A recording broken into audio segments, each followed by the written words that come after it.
I'm Jenna W. I'm Executive Vice President at Creatuity. As a Magento Certified Solution Specialist, I help our clients with e-commerce strategy as well as Magento best practices, that kind of thing.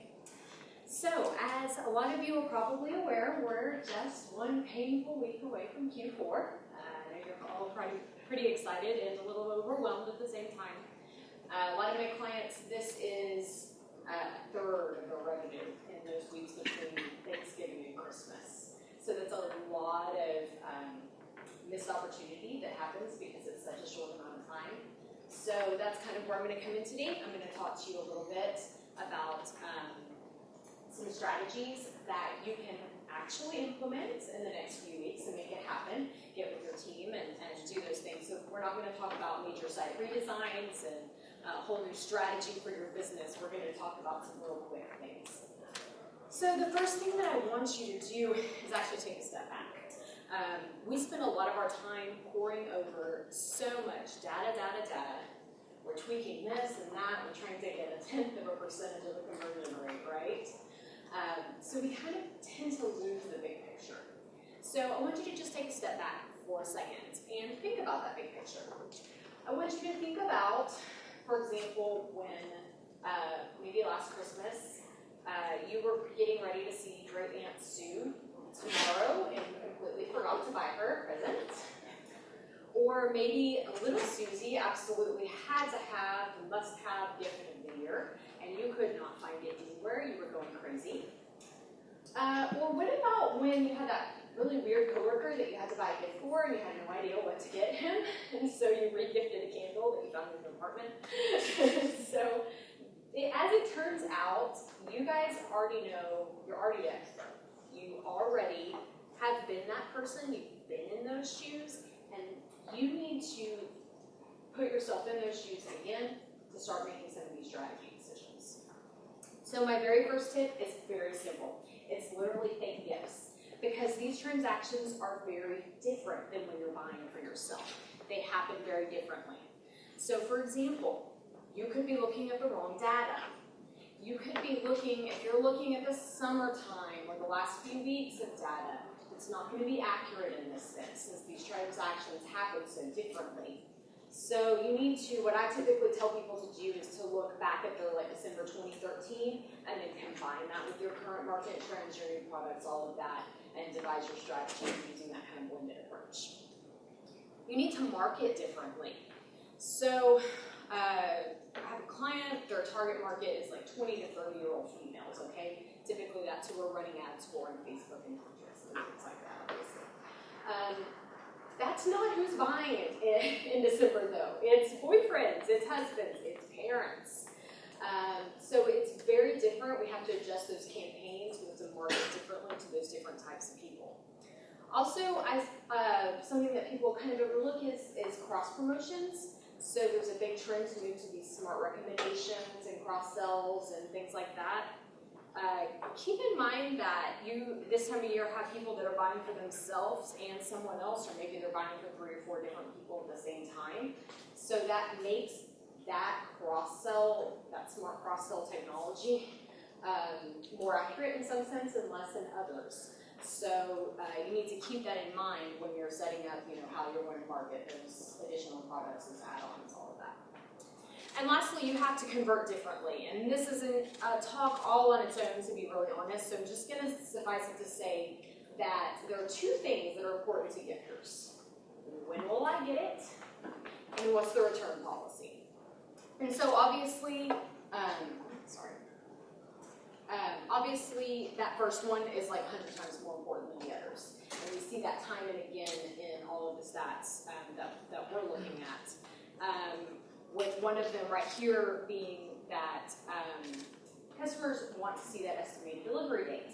And that's really tricky for some of you because you have a made-to-order product or you're drop shipping, and that estimated delivery date is difficult to implement across a whole bunch of different warehouses and what it may be. So what I try to tell people is, I'm sorry, but you have to make it happen. You have to figure out some way. Maybe it's a worst case scenario that you're using for that. Maybe it's a 90% accuracy that you're shooting for, whatever it may be, you have to get that estimated delivery date on there because Amazon set the bar and you are going to catch up. That's kind of the way it works. And lastly, I want you to think about adding gift cards. If you don't already have gift cards, think about that. I hear a lot of times, like when I'm dealing with like a small brick and mortar store, they're like, Jenna, it's just so expensive to try to roll out gift cards, and I agree. Or it's that I'm a pure play merchant, so gift cards just aren't even relevant in my area, but that's not the case. Actually, last December, over half of the gift cards that were purchased were virtual gift cards. So the trend is moving just crazy fast to these virtual gift cards. So now everyone can afford it. It works for every different type of merchant. So definitely consider getting that going. So now that we've talked about kind of the big picture, let's dive into probably one of my bigger pet peeves. Speed matters, by the way, especially when it comes to conversion rate. Of course, you guys have all seen these stats. You know that 40% of your shoppers are jumping ship after 3 seconds. 3. So you have a really, really high bar and a high expectation that you've got to live up to. When I'm talking to people this time of year, we do kind of like a getting ready for the holidays consult with some clients, that is particularly those gift merchants. And they'll say, well, you know, Jenna, we haven't really changed anything in the last year, so there's no reason for us to reassess speed at this point. And that's probably not the case. That's a bad assumption to make. I made a list here of just a couple of things that if you've done these things in the past year, you do need to go ahead and reassess speed. One of them, of course, is new themes and making your theme responsive. Of course, if you're adding a lot of new products, if you're having a lot more shoppers, or in particular, those simultaneous checkouts, which does happen more in Q4 because it's a short amount of time where those purchases are occurring. And then if you've added in, let's say, one of those little Facebook plugins or something like that that's adding some JavaScript to your site, we need to go ahead and check out speed at that point. And lastly, if you've changed servers. A lot of times when you're moving servers from host to host, they'll assure you everything is apples to apples. Don't necessarily take their word for it. Trust but verify and just run some speed tests on it yourself to make sure that everything's still performing where you expected it to be, basically. So then, next up after speed is mobile. And I'm kind of grouping mobile and tablet together just because mobile matters roll off a ton better. But mobile does matter, folks. I used to hear a lot, and actually I even still hear it sometimes, well, Jenna, people just don't buy on mobile. They're only browsing. So that's why our conversion rate is just dismal on mobile. We don't really have that excuse anymore to fall back on because people are buying on mobile and they are buying on tablet.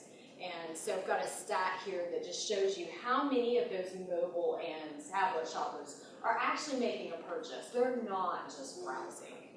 In fact, I pulled this great chart, which is going to be impossible to read. You'll have to get off my slide, sorry. I pulled a great chart from Internet Retailer to just show all the different activities that people are doing on mobile and tablet, some of which you might not have thought of that you want to go ahead and take into account. Like people use it a lot for coupons, so that's a good opportunity for you to make sure that that's built into your mobile design for sure. The tricky part with this is that people are expecting the exact same experience, no matter what device, because they don't understand. They think that your brand is your brand, no matter what channel they hit it from on their phone or their computer at work, you know? So I recommend that what you do is do a quick usability test. Before we go into the holiday season, go ahead and do a usability test. This does not have to be like a massive undertaking, 6 months ordeal.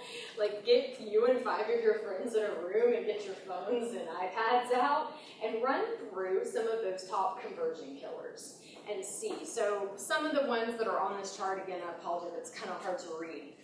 But some of the things that people complain about is not being able to get like a big enough photo or a clear enough photo, or not being able to get enough product information, like it's summarized into 5 bullet points for some really complex product, and that's not going to do it, right? Also keep in mind that even on this little bitty screen down here, you've got to keep that gift-giving mindset in mind. So in particular, I see people will streamline out that like stock status information and when will I get it information. They kind of cut that out because they're trying to fit so much in that little screen. Well, as we just discussed, it's probably the #1 thing on the gift giver's mind. So you need to make sure that you pull up their site and that's actually showing on there. It's really clear when they're going to get their purchase. And lastly, of course, make sure you combine my tip 2 and tip 3 and actually speed test for mobile. This is a new thing that even is kind of surprising to me. The people are really expecting mobile to be way faster than you think that they're expecting it. So for example, 58% of shoppers stated that they expect their page load time on mobile to be fast or faster than a desktop. Okay? So that's a really high bar. That's actually what people are expecting out of you. So test it. That's easy enough for you to test, right? Test it and see if you're actually meeting your expectations. So, for any of you that know me, I'm really big, of course, on data and testing. I talk about this quite a bit. It's my soapbox, and I'm going to step down off of it. But I wanted to make sure I worked it into my presentation, of course. So my tip number 4 is to quit guessing and start testing. I hear a lot of times people will say, Jenna, I don't have the time, I don't have the budget, I don't have the skill set, whatever it may be. Time and budget are the ones, though, that come up the most. And I've got news for you. The big guys, Amazon, Walmart, and all of them, they don't have enough time or money to test everything either. No one does. It's not possible. That's one of the problems that we run into with data is there's too much data. So start with testing something. Pick something. Not your homepage though. I put that on there just because. A lot of you, if you've actually looked at some of your data, you'll see that your homepage isn't as popular as you think it is. So don't start there. Start with the pages that are actually getting the most views, which for a lot of you is going to be those actual product pages. That's where people are landing. And then also any kind of like paid landing pages that you have, obviously, you've got to put that money to work to do naturally. So start there as well. The other thing I like to mention is that if you look into your data, which by the way, if you haven't looked into your data recently, go ahead and add that to your to-do list. I need you to do that tonight. If you look in there, there is some pretty cool information that can help test some things for you without actually having to run a test in Google Analytics, or I'm sure some of the other platforms have it as well. I just happen to prefer Google Analytics.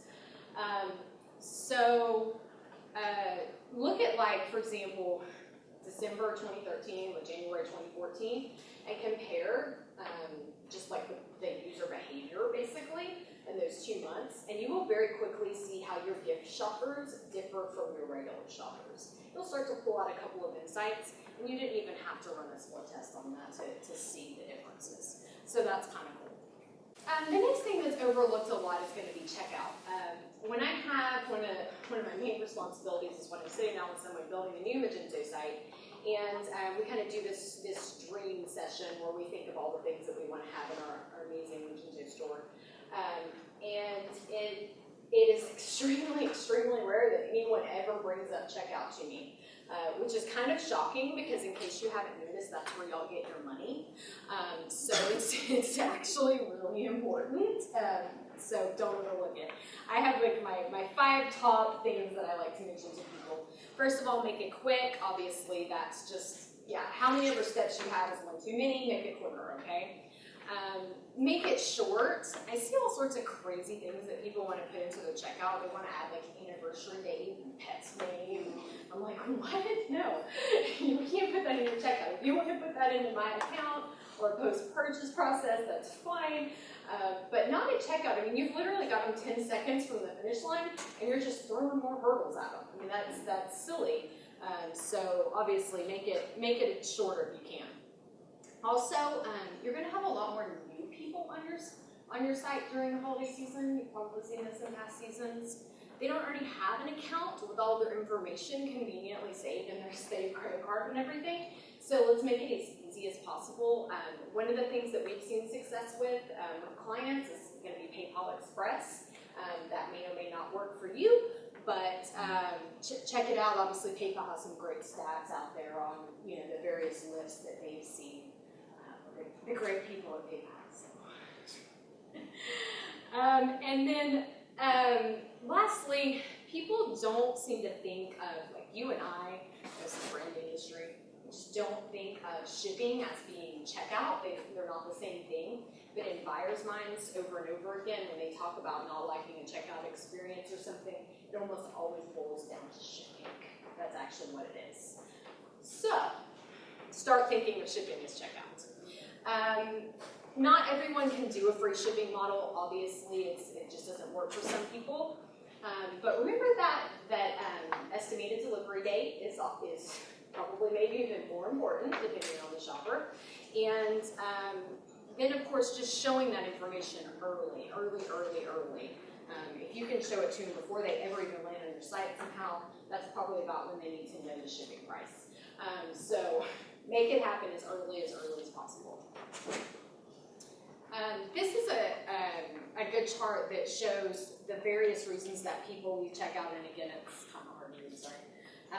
But obviously free shipping being up there, but the number 2 one is that estimated delivery date again, and that just really reiterated what we're seeing with our clients, and then I pulled it up on an independent study, so this is actually a thing, it's not in my head. Estimated delivery date is that important. And then you have to keep in mind that there's going to be some people that abandon. There's all sorts of legitimate reasons that we abandon, right? The kids come home from school and all of a sudden you're distracted and you walked away from the computer and you've navigated in a cart, right? So there's a whole bunch of reasons that people abandon. We call these momentarily lost sales. They could literally be lost for 20 minutes, guys. So you need to have a separate strategy in place for recovering these momentarily lost sales. Obviously, the 4 that I listed here are the big 4, I guess we would say. But here's the thing. You've all heard these 4 things, but yet when I talk to a lot of merchants, they actually don't have the strategy in place yet. Now's the time to do that. These 4 are very easy things. There's some great people out there that can do a whole lot of it for you. So get the strategy in place. You're just throwing away money. I mean, when they walk away like that, you're literally just throwing away money if you don't have a strategy to get them to come back. If you want to throw away money to me, that's fabulous, but please don't throw it away to your competition. That's not good. Losing money is bad. Enough said, right? Okay. So then you also need to think about the beyond the immediate conversion. This is another one where it's just shocking to me how little people actually have a real strategy in place for these things. So here's 3 scenarios that I want to make sure that you have a strategy for. One of which is when a customer adds something to their wish list. We all have that wish list feature in Magento. It's great. Y'all have done nothing with it since, okay? I know this because I know this. There's a lot you can do with this. How are you making sure that Aunt Sue actually does go to that wish list and purchase it, buys it from you, doesn't just Google for it and buy it on Amazon? How are you making sure that that happens? When a customer pins something, kind of touched on this earlier, people are using Pinterest for wish lists now. It's a pretty common thing. Guys, check out your wife's Pinterest. She's hinting at things that she wants, by the way. So take advantage of that. It's a good opportunity, definitely there. And then lastly, the out-of-stock situations. These happen a lot during this time of year because the demand just skyrockets all of a sudden. So make sure that you do have maybe those out-of-stock notifications set up, that you're actually proactively collecting those email addresses, that you're shouting out at people, whether it's a pop-up or whatever, sign up, because they're not going to do it on their own. And then also, in the situations where it's not going to come back before the 25th, there's just no way they're going to get it for Christmas, make sure that you're letting them know about similar things that might fulfill that need. They still need a gift, so tell them about something that's really similar that would work instead and make their life easier. The cool thing about all of this great big snowflake here, is that If you do this right and you plan ahead, when your revenue is up here on in December, you can keep it right on up here into January, so the next December you're even higher. But the trick is that you actually have to plan ahead because this retention and this beyond immediate conversion, this has to happen now. It can't happen later. So that's kind of my last thing, of course, is just plan ahead, okay? Christmas happens the same time every year. There's no reason you guys are going to be unprepared. I know that. So get with your team, start making these things happen. Talk to, I don't know if you have an e-commerce agency, but talk to whoever you're working with and get these things on the to-do list and make them happen. They're all very quick, easy things. And of course, if you don't have an e-commerce agency, there's my contact information. I'm also going to have my slides, since they're impossible to read on the screen, sorry. I'm going to have my slides at that creatuity.com/MMNY, so you can download them if you want to jot that down. All right, any questions?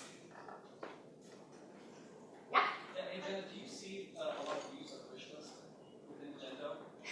Do you mean merchants using it or customers using it? End users.